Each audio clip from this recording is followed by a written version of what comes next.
La policía de Panamá incautó casi 3 toneladas de drogas. Varios operativos tuvieron lugar en las últimas horas en el país, punto de entrada en Centroamérica de estupefacientes con destino a Estados Unidos.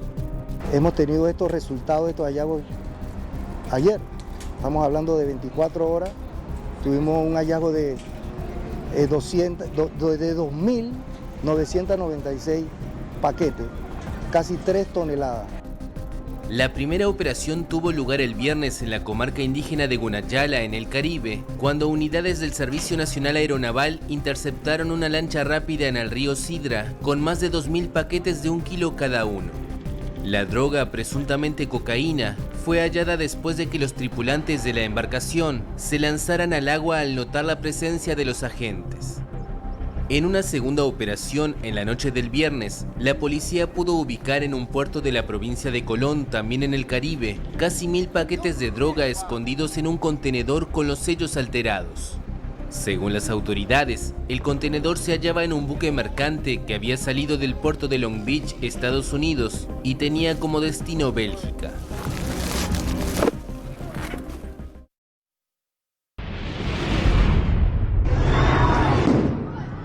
La ONG Iran Human Rights estimó el domingo que al menos 92 personas murieron en Irán por la represión de las manifestaciones que estallaron hace 2 semanas tras la muerte de Mahsa Amini.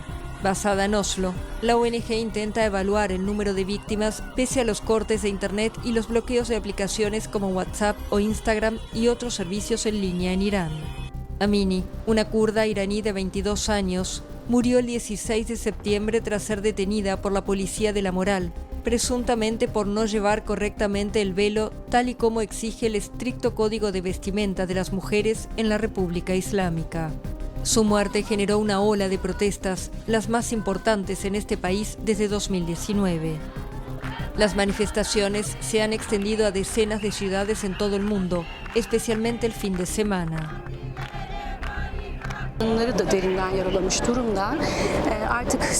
Ya no aceptamos la hegemonía del poder político sobre nuestros cuerpos, sobre nuestra forma de vestir, sobre nuestro pelo, sobre cómo nos comportamos. Hoy nos reunimos simultáneamente con otras protestas en todo el mundo para decir basta a la tortura y al maltrato contra mujeres como Mahsa Amini, por todas las mujeres del mundo.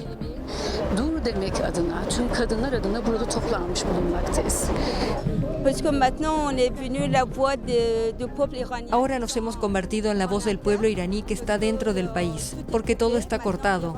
Ahora Irán se ha convertido en una gran prisión. Internet está cortado y ahora somos la voz de los iraníes. Algunas de las manifestantes queman sus velos y otras se han cortado el cabello en señal de protesta.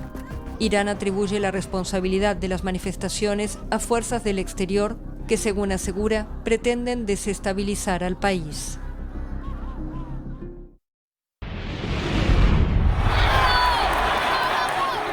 Tragedia en un estadio de fútbol en Indonesia. Más de un centenar de personas murieron la noche del sábado, después de que fanáticos enardecidos invadieran la cancha tras la derrota de su equipo ante su archirrival. La policía respondió con gases lacrimógenos, lo que provocó una estampida.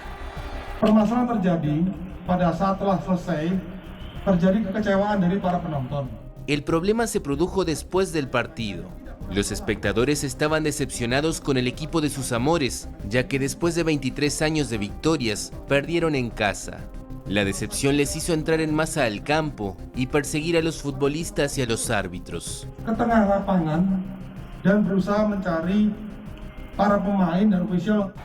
Varios supervivientes describieron cómo los espectadores en pánico se aglomeraron cuando les lanzaron gases lacrimógenos. Según recuerdo, nadie de nuestra tribuna fue al campo, pero los policías nos lanzaron gases lacrimógenos. La gente trató de escapar y se apretó entre sí, por lo que muchos cayeron, incluida mi cuñada. Estoy muy traumatizada. Esta fue la última vez que fui. Prefiero ver los partidos de fútbol por televisión. El presidente de Indonesia ordenó el domingo revisar la seguridad en los estadios tras la tragedia. Saya menyesalkan terjadinya tragedi. Lamento profundamente esta tragedia y espero que esta tragedia futbolística sea la última en nuestro país y que no haya más tragedias en la humanidad como esta en el futuro. Di masa yang akan datang. Amnistía Internacional llamó a que se efectúe una investigación sobre por qué se utilizó gas lacrimógeno en un espacio cerrado.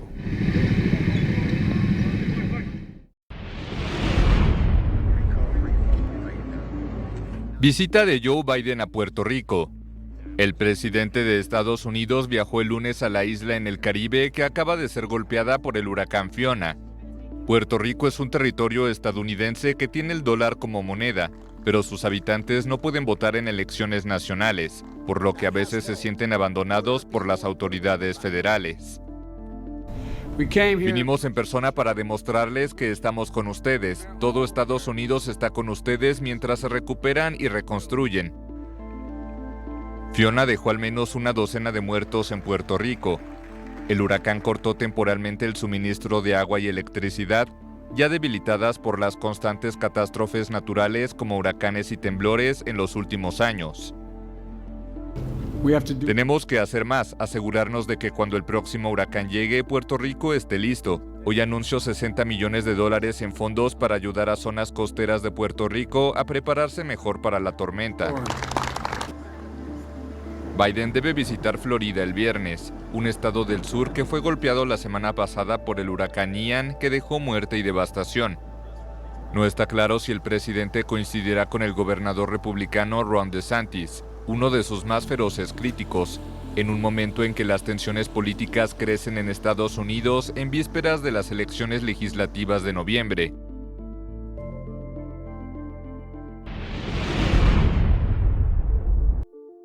Intercambio de prisioneros entre Washington y Caracas. El presidente de Estados Unidos, Joe Biden, liberó a 2 sobrinos de la esposa del mandatario venezolano Nicolás Maduro condenados por narcotráfico, a cambio de la excarcelación de 7 estadounidenses detenidos en Venezuela. Según un funcionario estadounidense que pidió el anonimato, Biden tomó una decisión dolorosa, pero que ha sido fundamental para garantizar la liberación de sus compatriotas. En 2017, Frankie Francisco Flores de Freitas y Efraín Antonio Campos Flores fueron condenados en Nueva York a 18 años de prisión. Estaban acusados por intentar traficar a Estados Unidos 800 kilogramos de cocaína. 5 de los 7 liberados por Caracas son exdirectivos de la petrolera Citgo, acusados de corrupción en el país caribeño y condenados a entre 8 y 13 años de prisión. También fue liberado un exmarine detenido hace 2 años y procesado por terrorismo, y uno de los 3 estadounidenses arrestado este año en la frontera con Colombia y cuyas identidades no habían sido reveladas por fuentes gubernamentales.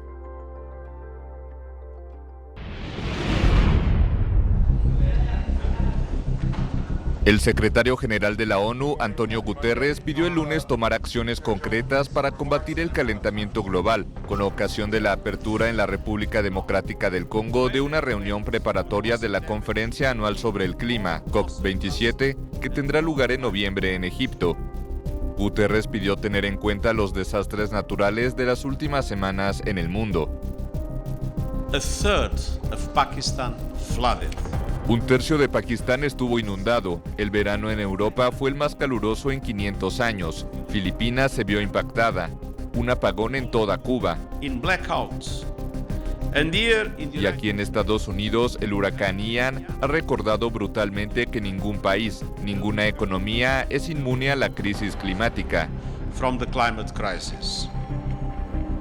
Durante 2 días, la pre-COP27 reúne en Kinshasa a ministros de medio ambiente y especialistas de unos 60 países. Esta reunión permite constatar los posibles avances y los bloqueos que pueden surgir en la conferencia sobre el cambio climático, que tendrá lugar en la ciudad egipcia de Sharm el-Sheikh del 6 al 18 de noviembre.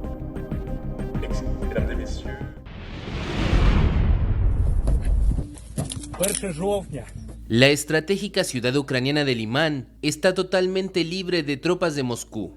Eso afirmó el domingo el presidente de Ucrania, Volodymyr Zelensky, que ya se había congratulado por los avances de sus tropas en torno a esta localidad, ubicada en una de las regiones anexionadas por Rusia. Limán está totalmente libre. Gracias a nuestros militares, a nuestros soldados, gloria a Ucrania. La toma de Limán es un duro revés para Moscú, que el viernes oficializó con gran pompa la anexión de 4 territorios ucranianos. La comunidad internacional denunció esta adhesión territorial, que califica de ilegal. El Papa Francisco rechazó el domingo las anexiones y por primera vez desde el inicio de la invasión rusa se dirigió directamente a Vladimir Putin.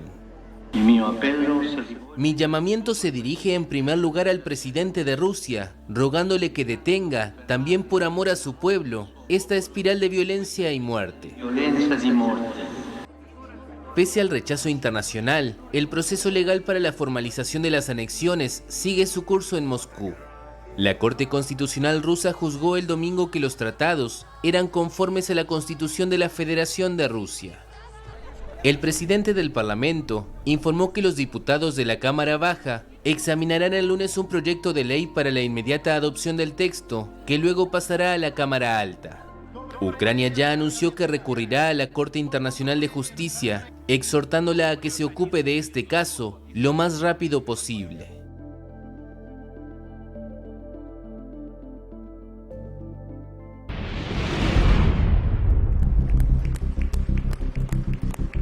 Los legisladores rusos votaron el lunes de forma unánime una ley para anexionar 4 regiones de Ucrania. Los miembros de la Cámara Baja del Parlamento, la Duma, votaron una iniciativa firmada por el presidente Vladimir Putin para incorporar los territorios de Donetsk, Lugansk, Jersón y Zaporilla. Quiero unirme a este ambiente festivo y felicitar a los representantes de estas 4 nuevas regiones de la Federación Rusa. El viernes, Putin firmó en el Kremlin un acuerdo para la anexión de los 4 territorios ucranianos, junto a representantes prorrusos de estas regiones. Ucrania respondió pidiendo un proceso de adhesión acelerada a la OTAN y dijo que no va a negociar con Rusia mientras Putin esté en el poder. Estas 4 regiones crean un territorio terrestre clave, ya que unen Rusia con la península de Crimea, que fue anexionada por Moscú en 2014. En conjunto, las 5 regiones suman cerca de un 20% del territorio ucraniano. Sin embargo, las fuerzas rusas no tienen un control completo sobre los territorios en Jersón o en Zaporilla, y el Kremlin todavía no ha confirmado qué áreas de las regiones han sido anexadas.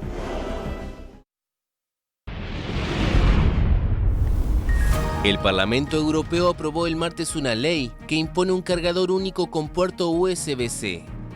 La normativa deberá ser aplicada en forma plena en un plazo de 2 años para teléfonos móviles, tabletas, cámaras digitales, auriculares, altavoces portátiles, consolas portátiles de videojuegos y lectores electrónicos, entre otros. La iniciativa fue aprobada por aplastante mayoría de 602 votos a favor y 13 en contra, con 8 abstenciones. La medida hará que Apple tenga que abandonar el puerto específico para carga de sus modelos iPhone, denominado Lightning. Durante las discusiones, los eurodiputados alegaron que la adopción de un modelo único reducirá la montaña de cargadores obsoletos descartados cada año y reducirá los costos para los consumidores. Se espera que el cambio permita el ahorro de unos $195 millones por año y reduzca más de 1.000 toneladas de desechos electrónicos anuales en la Unión Europea. Apple se había resistido fuertemente a las iniciativas para uniformizar los puertos de carga, alegando que tal legislación sería un obstáculo a la innovación tecnológica.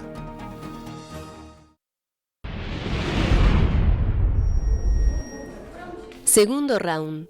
Los equipos de campaña de Luis Inácio Lula da Silva y Jair Bolsonaro comenzaron el lunes a afinar sus estrategias de cara al balotaje en Brasil, que se celebrará el 30 de octubre.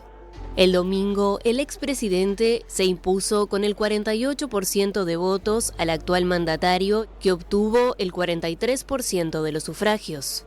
La diferencia es sensiblemente menor a la prevista por las principales encuestadoras, que auguraban una victoria holgada para el líder de izquierda. Creo que estamos en un momento de polarización masiva y que el apoyo a Bolsonaro está creciendo cada vez más. Esto es un reflejo de un país muy conservador.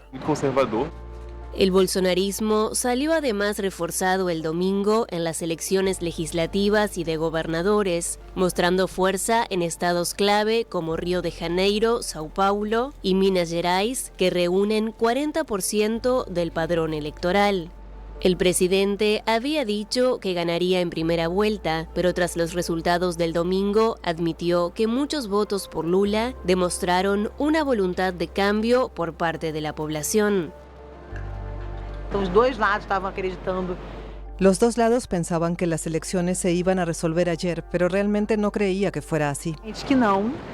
Para el balotaje, los apoyos de Simone Tebet, tercera con 4% de los votos, y Ciro Gómez con 3% tendrán un papel relevante.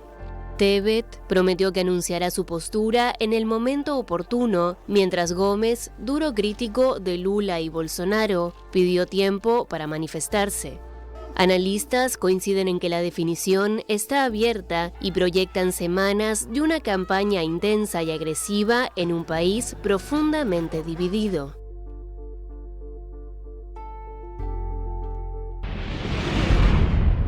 Al menos una quincena de personas murieron y otra veintena resultó herida durante un amotinamiento registrado el lunes en una penitenciaría de Ecuador.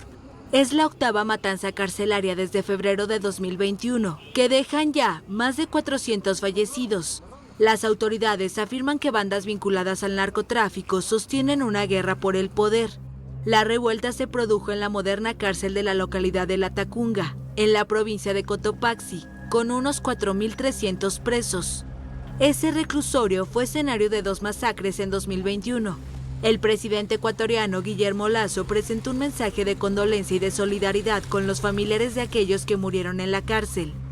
Al parecer, entre las víctimas en Cotopaxi se encuentra Leandro Norero, alias El Patrón, quien fue arrestado en mayo por presunto lavado de activos y se le habían decomisado más de $6 millones, 24 lingotes de oro, armas de fuego y municiones.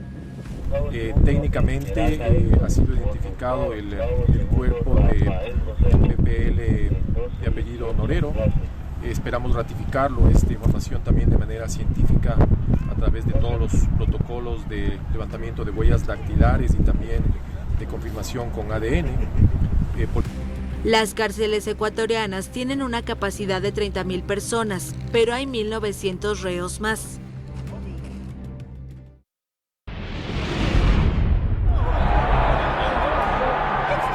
Juicio en Estados Unidos por rebelión armada contra seguidores del expresidente Donald Trump que participaron del asalto al Capitolio. 5 miembros del grupo de extrema derecha Oath Keepers fueron acusados el lunes de armarse fuertemente el 6 de enero de 2021 para atacar la sede del Congreso. El Departamento de Justicia acusó al fundador del grupo, el exmilitar Stuart Rhodes, de dirigir a la milicia como un general en el campo de batalla, mientras los legisladores intentaban certificar la victoria de Joe Biden en las elecciones presidenciales de 2020. Pero sus abogados señalaron que los Oath Keepers fueron a Washington para brindar seguridad para el discurso de Trump de ese día y otros eventos del entonces mandatario. Según la defensa, la organización no quería derrocar al gobierno, pero esperaba que Trump declarara el estado de insurrección, en virtud de una ley de 1807 que permite a los presidentes estadounidenses movilizar ciertas fuerzas armadas en circunstancias excepcionales. Desde el asalto al Capitolio, más de 870 personas fueron detenidas y alrededor de 100 recibieron penas de prisión, incluidos los autores de violencia contra la policía. Sin embargo, nadie había tenido que enfrentar la acusación de sedición, un cargo que deriva de una ley aprobada después de la Guerra Civil para reprimir a los últimos rebeldes del sur.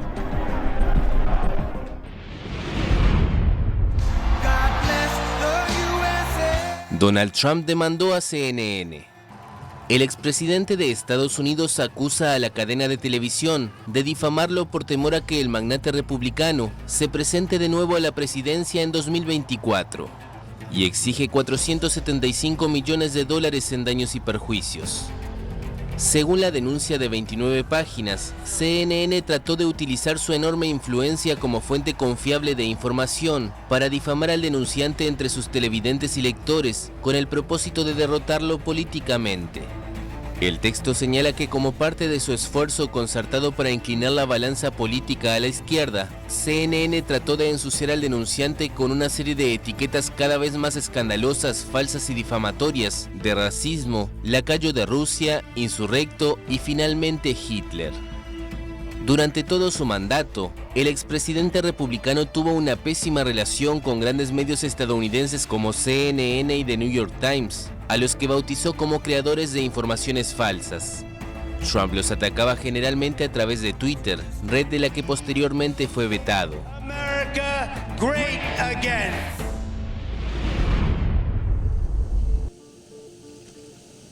El gobierno de Colombia y la guerrilla del Ejército de Liberación Nacional anunciaron el martes en Caracas que retomarán las negociaciones de paz. 1. Reinstalar la mesa de conversaciones con sus respectivas delegaciones. 2.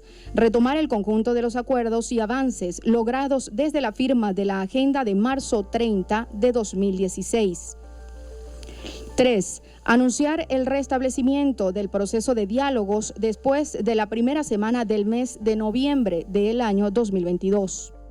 Los encuentros serán en sedes rotativas entre los países garantes, Venezuela, Cuba y Noruega, según indicó Antonio García, comandante del ELN, durante una rueda de prensa en la capital de Venezuela. Las negociaciones habían sido interrumpidas en 2019 por el gobierno de Iván Duque, tras un ataque contra una escuela policial que dejó 22 muertos, además del agresor. Pero el presidente colombiano Gustavo Petro, primer presidente de izquierda en ese país y antiguo guerrillero, reactivó los contactos con el ELN tras asumir el cargo el 7 de agosto. Las Fuerzas Armadas Revolucionarias de Colombia firmaron un acuerdo de paz en 2016.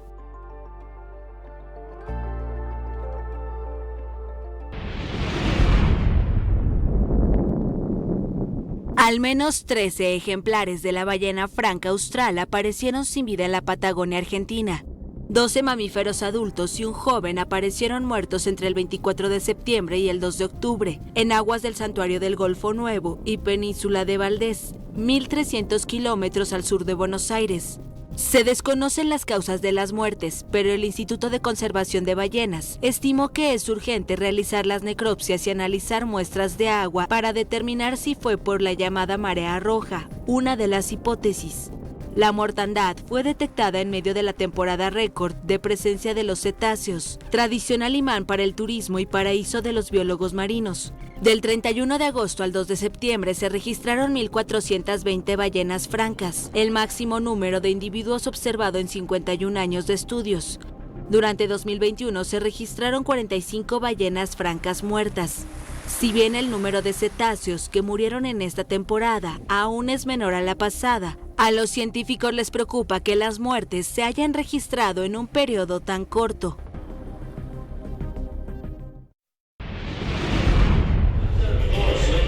Diego Maradona estará representado en Qatar durante el Mundial. La camiseta que la leyenda argentina del fútbol llevaba cuando crucificó a Inglaterra en el Mundial de México 1986 será expuesta en el país organizador del torneo que comienza el 20 de noviembre. 6 meses atrás, la mítica prenda fue subastada por más de $9 millones y su comprador prefirió mantenerse en el anonimato. Nos dirigimos al propietario y le preguntamos si era posible que pudiéramos exponerla. Felizmente, accedió a prestárnosla durante 6 meses. Estoy seguro de que va a añadir un gran valor a las exposiciones. La camiseta de Maradona se exhibirá en la misma exposición que el balón utilizado en el Mundial de Uruguay 1930, el primer relato escrito de las normas del fútbol o una figura en bronce del pie derecho del brasileño Pelé. Hay más de 200 objetos en esta exposición y algunos de los objetos estrella que tenemos aquí son, por supuesto, las camisetas de Maradona. Creo que es la principal atracción. El museo abrió a finales de marzo en el recinto del Estadio Internacional Califa, uno de los 8 que recibirán el Mundial de 2022.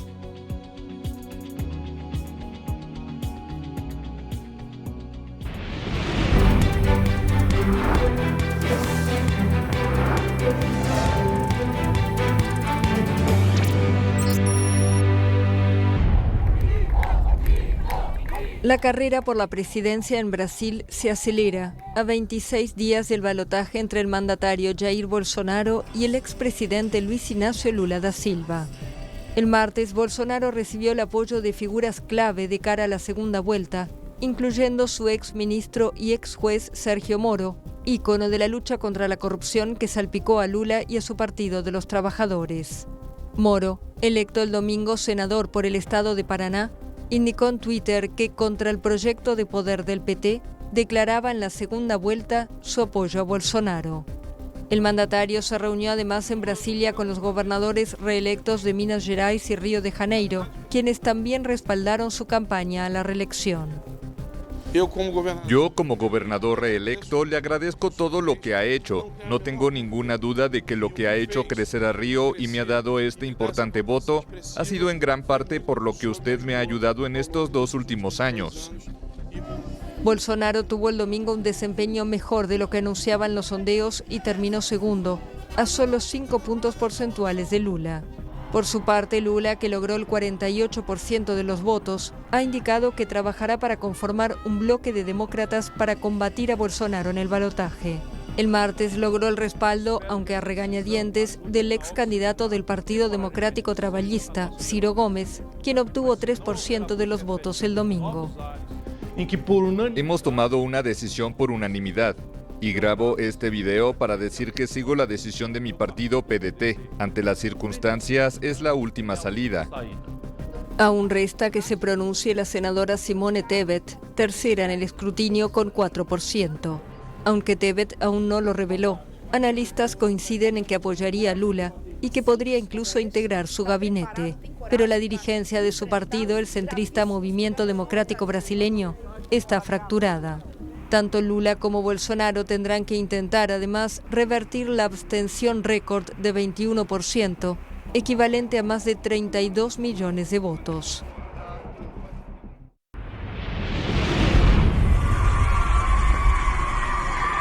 Teherán denunció el martes la hipocresía del presidente estadounidense Joe Biden. Así lo afirmó el portavoz del Ministerio iraní de Relaciones Exteriores a través de Instagram, agregando que hubiera sido mejor que Joe Biden pensara un poco en el historial de derechos humanos de su país antes de hablar de la situación humanitaria de Irán. Biden anunció el lunes que Estados Unidos impondrá esta semana más sanciones a Irán en respuesta por la violenta represión contra los manifestantes pacíficos en el país. Irán ya está bajo sanciones económicas de Estados Unidos debido en parte a su controvertido programa nuclear. Teherán insiste en que este programa solo persigue fines civiles, pero la comunidad internacional sospecha que tiene como objetivo construir un arma atómica. Por su parte, la Unión Europea está considerando sanciones para Irán. Junto a los miembros de los estados vamos a seguir considerando todas las opciones que tenemos disponibles, incluidas medidas restrictivas por el asesinato de Mahsa Amini y la manera en que las fuerzas de seguridad iraníes han respondido a las manifestaciones. Decenas de personas, principalmente manifestantes, pero también policías, han muerto en las protestas que las autoridades tachan de disturbios. También se ha detenido a varios cientos de personas tras la muerte el 16 de septiembre de Mahsa Amini, una joven de 22 años que había sido detenida por la policía de la moral de Teherán por incumplir el estricto código vestimentario que obliga a las mujeres a llevar el velo.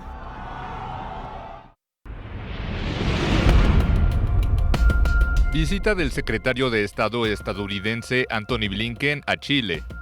El jefe de la diplomacia estadounidense fue recibido el miércoles por el presidente chileno Gabriel Boric en su primera visita al país sudamericano, que Washington considera un aliado de larga data en la región. Blinken señaló que busca impulsar la colaboración en temas de seguridad regional, gestión migratoria y cambio climático, al tiempo que celebró las coincidencias entre ambos gobiernos.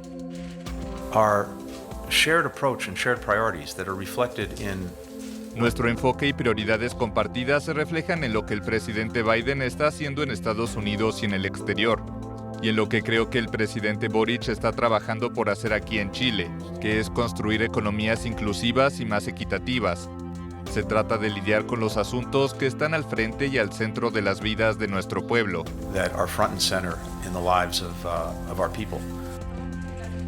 En la conferencia de prensa, Blinken y su homóloga chilena, Antonia Urrejola, se refirieron a la crisis política y económica de Venezuela. Se puedan retomar las conversaciones con el gobierno de Maduro, como también con la oposición venezolana, lo que queremos como país, y en eso estamos en la misma sintonía con Estados Unidos y otros países de la región, como también países europeos, que se puedan retomar estas conversaciones con mira a que en Venezuela el 2024 puedan haber elecciones libres y democráticas. Blinken inició el lunes en Colombia una gira latinoamericana que siguió en Chile y termina en Perú el jueves y viernes, donde asistirá a la Asamblea General de la Organización de Estados Americanos, el principal foro político de la región.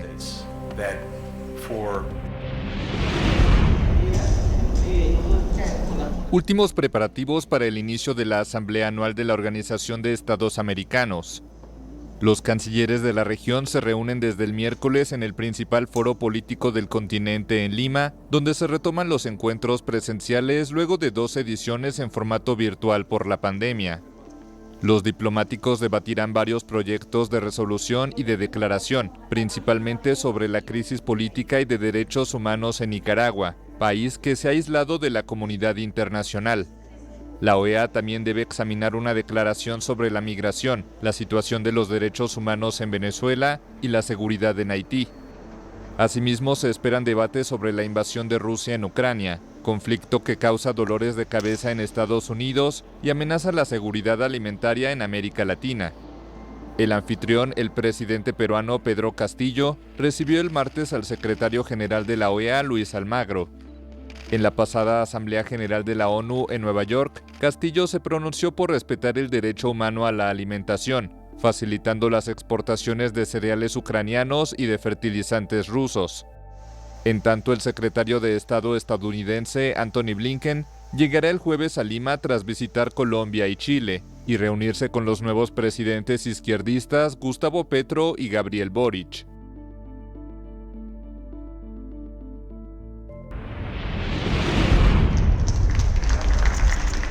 La Asamblea General de la OEA número 52 abrió el miércoles en Lima, con un mensaje del presidente de Ucrania, Volodymyr Zelensky, en donde instó a la región a condenar la invasión rusa a Ucrania y a sumarse a las sanciones contra Moscú. El anfitrión Perú promueve una resolución para tratar la seguridad alimentaria del continente, amenazada por la invasión rusa a Ucrania.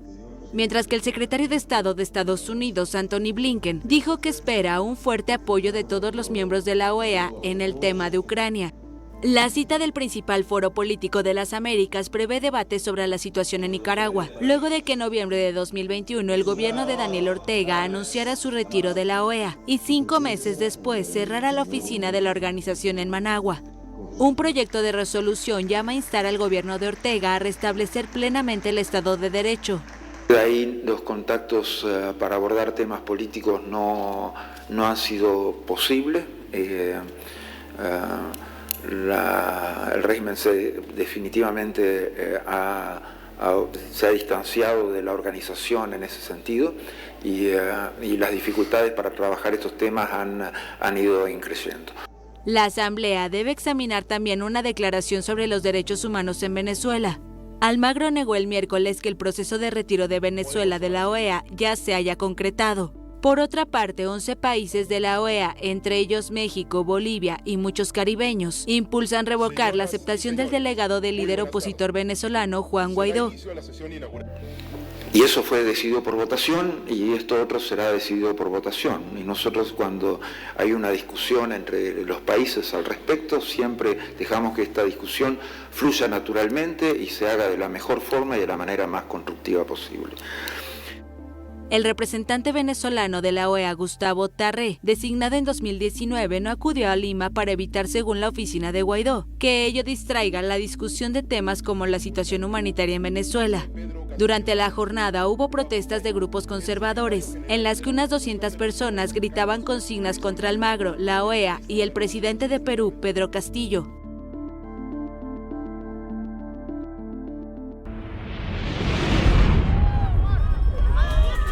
Muertos y heridos en cárceles de Ecuador. Un motín, seguido de brutales choques entre reclusos, deja más de una decena de muertos, la mayoría desmembrados, y más de 40 heridos en una prisión del centro andino de Ecuador, sumido en la peor crisis carcelaria de su historia a causa de pugnas del narcotráfico. La revuelta estalló el lunes en la cárcel de La Tacunga, al sur de Quito y capital de la provincia de Cotopaxi. A pesar del despliegue de 600 militares y policías, los disturbios continuaron el martes. Fuera de la cárcel, mujeres en llanto gritaban los nombres de sus familiares. No tengo corazón para pararme, como le digo, señorita. No sé qué hacerme, no sé si mi hijo está vivo, está muerto, está herido, señorita. Yo quiero que me den algunos datos, alguna noticia, quiero, señorita. Uno no se puede dormir en paz, no cae ni hambre ni sed, sabiendo que lo que está pasando aquí es una desesperación grande para toda la familia, para madre. Más de 400 reclusos han muerto en los últimos casi 2 años en cárceles de Ecuador, en masacres con decapitados a machete y cuerpos incinerados. Con capacidad para 30.000 internos, las cárceles ecuatorianas tienen una sobrepoblación estimada en 1.900. La guerra en las prisiones se extiende también a las calles de ciudades como Guayaquil, donde opera un gran complejo carcelario con unos 13.100 detenidos. Los nombres de los heridos queremos saber. Ucrania reivindicó el miércoles nuevas victorias militares en la región de Lugansk. Este bastión de los separatistas, instalados por Moscú desde 2014, era una de las 4 regiones que Rusia se anexionó y estaba hasta ahora controlada casi por completo por las fuerzas del Kremlin. El martes, el ejército ruso reconoció a medias sus derrotas al publicar mapas que ilustran los últimos éxitos de la contraofensiva ucraniana. Estos muestran que Moscú perdió toda una parte de la región norte de Jersón y que retrocedió en casi toda la orilla oriental del río Oskil, la última zona de la región de Kharkov que aún controlaba. Tras un mes de reveses militares y el anuncio de la movilización de cientos de miles de reservistas rusos, el presidente Vladimir Putin firmó el miércoles la ley que oficializa la anexión de Lugansk, Donetsk y Zaporilla como partes de la Federación Rusa. Moscú también se apropió formalmente de la central nuclear de Zaporilla, que sus fuerzas ocupan desde hace meses. Poco después del anuncio, el director general del Organismo Internacional de la Energía Atómica, Rafael Grossi, anunció un viaje a la capital ucraniana para hablar de la instauración de una zona de protección en torno a la planta. Rusia y Ucrania se acusan mutuamente de bombardear el recinto desde hace varios meses y los ataques hacen temer la posibilidad de una catástrofe nuclear.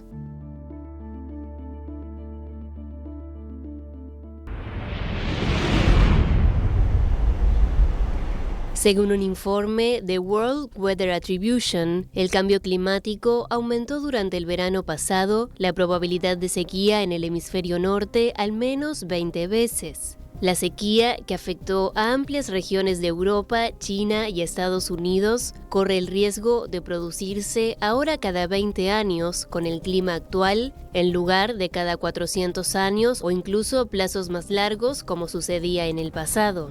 Las consecuencias de esa sequía impactaron en el sector agrícola de decenas de países, con cosechas a la baja y dificultades que repercutieron en los mercados mundiales. Esa situación favoreció igualmente los incendios forestales y perturbó la producción de electricidad, en particular la de origen hidráulico y nuclear. La temperatura media del planeta ha aumentado 1,2 grados Celsius desde la era preindustrial, según los estudios de científicos climáticos. Los expertos del Centro Común de Investigación Europeo habían estimado este pasado verano que la sequía era la peor de los últimos 500 años.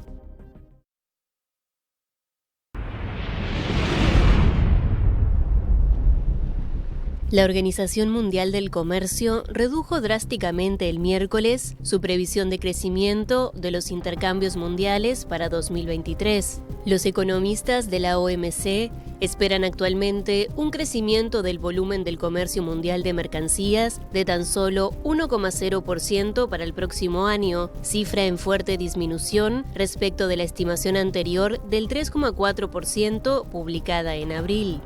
En tanto, se espera que el Producto Interno Bruto Mundial crezca 2,8% en 2022 y un 2,3% en 2023.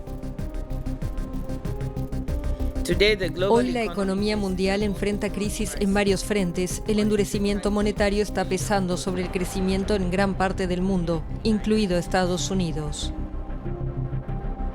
En comparación, la OCDE, que ha mantenido su previsión en el 3% para 2022, anunció recientemente que espera un crecimiento del 2,2% el próximo año. El FMI, por su parte, espera un crecimiento del 3,2% este año y del 2,9% en 2023. Si las previsiones actuales de la institución se confirman, el crecimiento del comercio se desacelerará drásticamente en 2023, pero se mantendrá positivo. Sin embargo, la OMC observa que existe una gran incertidumbre sobre las previsiones debido al cambio de política monetaria en las economías avanzadas y a la naturaleza imprevisible de la guerra iniciada por Rusia en Ucrania.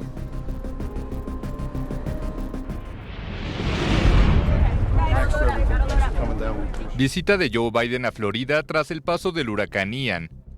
El presidente estadounidense apeló el miércoles a la unidad al recorrer la zona devastada por la tormenta que impactó la semana pasada, dejando decenas de muertos.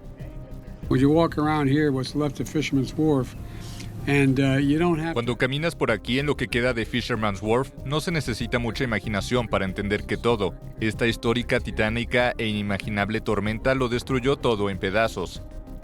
Hay que empezar desde la raíz para recuperarse.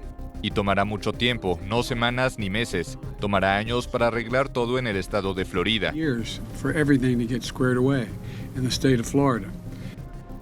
Biden fue recibido por el gobernador republicano Ron DeSantis, figura de la derecha más conservadora y uno de los más feroces críticos del presidente.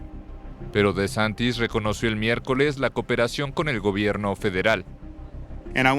Quiero agradecer a la administración por haber aprobado por 60 días cubrir el 100% de la remoción de escombros. Para algunas de estas comunidades, lo que gastarían en la remoción de escombros representaría su presupuesto anual. Así que esto es muy significativo. Agradecemos eso. En Fort Myers, la visita del mandatario tuvo reacciones encontradas. ¿Por qué no viene con un avión lleno de generadores y cisternas de agua? En lugar de venir solo a mostrarse ante las cámaras y hablar con la gente, ¿por qué no hace algo al respecto? Estoy feliz de que el gobernador se haya acercado y estén trabajando juntos en unidad por nosotros. Eso es lo más importante. No se trata de política en este momento, es sobre vidas humanas. Así que reconocemos a ambos. Cientos de miles de habitantes de Florida seguían sin electricidad y las autoridades afirmaron que necesitarán meses y $50 millones, quizás más, para reconstruir las zonas costeras devastadas.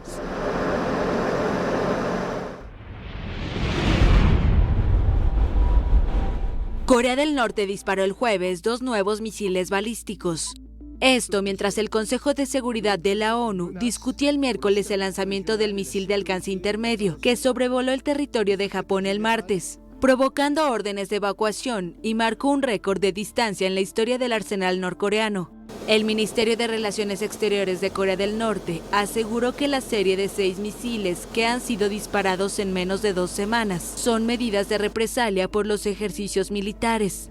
Estados Unidos convocó una reunión en el Consejo de Seguridad de la ONU, en la que China, benefactor económico y aliado de Corea del Norte, culpó a Washington de provocar los ensayos militares norcoreanos.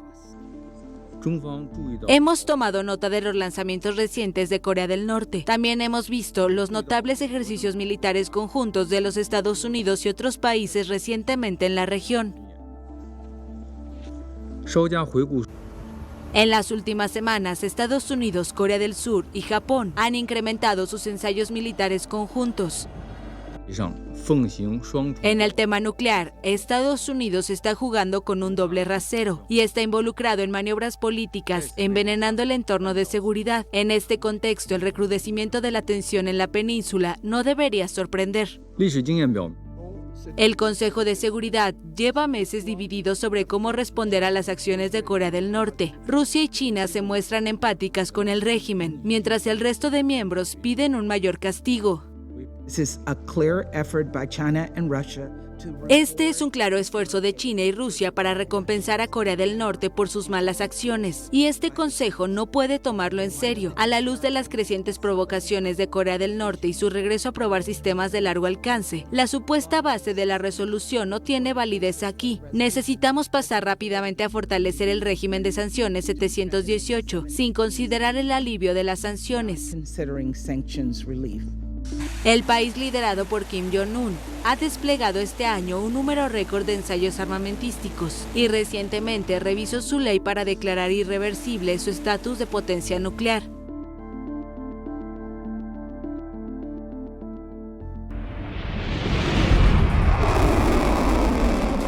Corea del Sur y Estados Unidos dispararon el miércoles 4 misiles. Esto en respuesta a que Corea del Norte, equipada con armas nucleares, lanzó el martes un misil de alcance intermedio por encima de Japón, por primera vez desde 2017. Las autoridades niponas ordenaron la evacuación de sus residentes. Corea del Sur y Estados Unidos lanzaron 2 misiles de corto alcance, cada uno, que golpearon con precisión un blanco virtual en el Mar de Japón, también conocido como Mar del Este. El ejército también confirmó que un misil surcoreano falló poco después del disparo y estalló sin causar víctimas. El martes, aviones de caza estadounidenses y surcoreanos habían desplegado un ejercicio de bombardeos en el Mar Amarillo.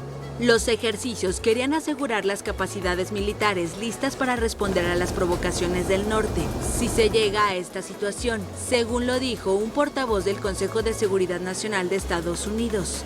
El gobierno estadounidense de Joe Biden ha dejado claro al líder norcoreano que está dispuesto a negociar, pero quieren ver la desnuclearización de la península de Corea. El gobierno de Estados Unidos condena este lanzamiento peligroso e imprudente. Creemos que es inaceptable. Es una clara violación de múltiples resoluciones del Consejo de Seguridad de la ONU y nuevamente demuestra las actividades ilegales y desestabilizadoras de Corea del Norte en la región. El último ensayo de Corea del Norte se suma a una serie récord de pruebas armamentísticas del aislado régimen comunista, que recientemente revisó sus leyes para declarar irreversible su estatus de potencia nuclear. En los últimos 10 días, Corea del Norte ha lanzado 5 misiles. Coincide con la intensificación de la cooperación militar entre Seúl, Tokio y Washington en la zona, que el viernes desplegaron sus primeras maniobras submarinas trilaterales en 5 años. Y la semana pasada, Corea del Sur y Estados Unidos realizaron ejercicios navales a gran escala. Estas maniobras enfurecen al gobierno norcoreano, que las entiende como ensayos para una hipotética invasión del país. El ejército estadounidense dispone de 28.500 soldados apostados en Corea del Sur para ayudarla a protegerse del norte.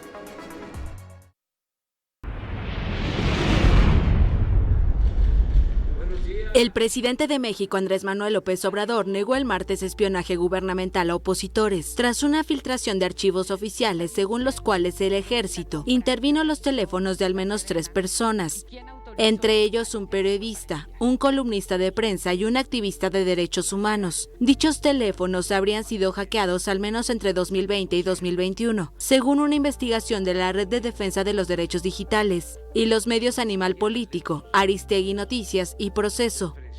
No es cierto que se espíe a periodistas o a opositores.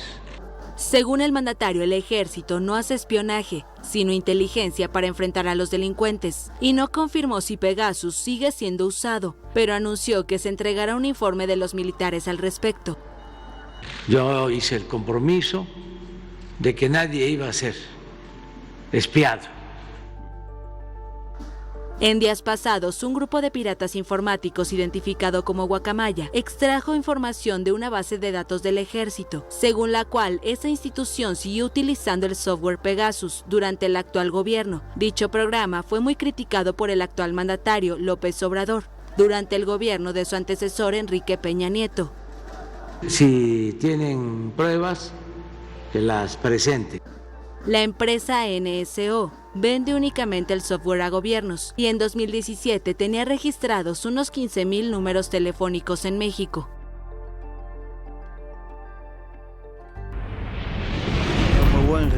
Es un honor anunciar que Portugal y España han incluido a Ucrania en su candidatura para el Mundial de 2030. Ambas federaciones han hablado con la UEFA, que les ha dado todo su apoyo. As federações comunicaram a sua intenção à UEFA, que manifestou o seu total apoio.